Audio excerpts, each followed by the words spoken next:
So, dito nga po mga kalingap mga ka-EDSI, Beyonce pinapa-stop na ang at Kalingap Edo stress na sa mga basher.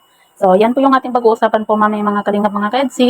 Pero bago po natin ipagpatuloy ang video ito sa mga bago pa lang po sa ating munting channel, huwag po natin kalimutang suportahan ang ama ng Kalingap Kuya Val Santos Matubang at Kalingap Rob. At paunawa, panoorin po muna ang full video bago mag-comment para malaman ang nilalaman nito. So, dito nga po mga kalingap mga ka-EDSI, pag-uusapan lang po natin yung naging live nga po ni Kalingap Rob kung saan talaga namang makikita po natin sa mukha nga po ni Kalingap Edo na talagang stress po siya sa mga basher. Dahil nga po kagabi 'di ba sa live nga po ni Kalingap Rob, talagang napakadami pong negative comment nga po At ayun nga po mga kalingap mga ka-EDSI, ang mahirap lang po kasi dito mga kalingap mga ka-EDSI, yung sinasabi po nila na dapat kumaga si Kalingap Edo lang po yung makakasagot po tungkol nga po sa issue. Pero kapag nagsalita naman po itong si Kalingap Edo, yung iba naman po ay hindi pa rin po naniniwala sa mga paliwanag po ni Kalingap Edo, 'di ba? Kaya talagang napakahirap po ng sitwasyon po ni Kalingap Edo sa totoo lang. Kaya sa totoo lang po mga kalingap mga kedsi, naawa din po ako dito kay Kalingap Edo kasi nga po hindi po niya alam kung saan po siya lulugar, 'di ba?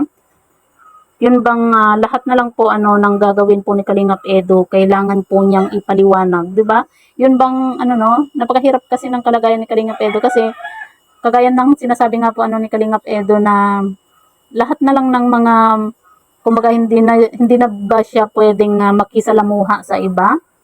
Kailangan lagi pong itong si Beyonce yung makikita po natin nakasama po niya, 'di ba? Napakahirap po ng sitwasyon po ni Kalingap Edo. Kasi nga po, kapag nakita po ng iba na may kasama lang po itong si Kalingap Edo, hindi nga po natin alam kung yung makikita na kasama ni Kalingap Edo ay biglang nagtatanong lang, yung mga ganyang bagay, 'di ba? Tapos gagawaan na ng issue na may ibang kasama si Kalingap Edo, ganito ganyan, etc. etc. 'di ba? Kaya talagang napakahirap po ng sitwasyon po ni Kalingap Edo kasi hindi po niya alam kung saan po siya lulugar kasi kapag nagpaliwanag naman po siya hindi rin naman po lahat naniniwala sa paliwanag po ni Kalingap Edo. Kaya talagang may stress po talaga itong si Kalingap Edo. Sana wag po nating hayaan na mawala po ang tambalang EDSI kasi dahil po sa issue na ito, kapag hindi po natigil nga po yung pangbabash nga po dito kay Kalingap Edo, mamaya po niyan ititigil po ng tuluyan talaga ang tambalang EDSI. Naku po, kapag nangyari po yan mga kalingap mga EDSI, naku, isa po ako sa sobrang malulungkot. Kasi nga po, sanay na po tayo 'di ba na laging inaabangan yung vlog ni Kalingap Rob nga po dito sa tambalang EDSI.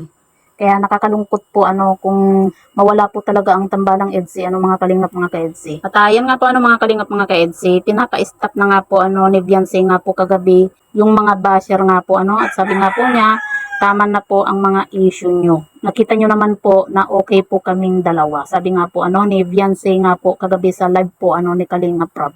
At ayan nga po mga kalingap mga ka-EDSI, tama din naman po yung sinabi nga po ni Beyonce kasi minsan kahit na okay naman po itong si Kalingap Edo at Beyonce kasi 'di ba sila naman po talaga yung nagkakaintindihan, nagkakaunawaan po diyan gaya nga po ng sinasabi po ni Beyonce na lagi naman pong nag-a-update po itong si Kalingap Edo kay Beyonce. Siguro alam din po niya lahat po ng mga nangyayari po dito kaya Kalingap Edo, gaya na lang po niyan kung totoo man po na talagang itong si Kalingap Edo at Mariel ay nanood po ng concert, 'di ba? At ayan nga po mga kalingap mga ka-EDSI, mismong si Beyonce na rin po yung nagtatanggol po dito kay Kalingap Edo kasi kung mapapansin niyo po mga kalingap mga ka-EDSI, 'di ba kung talagang itong si Beyonce hindi po niya mahal at talagang may issue po itong si Kalingap Edo, 'di ba nung patayo na po itong si Kalingap Edo at umalis nga po sa kanyang inuupuan, 'di ba sinundan po ni Beyonce.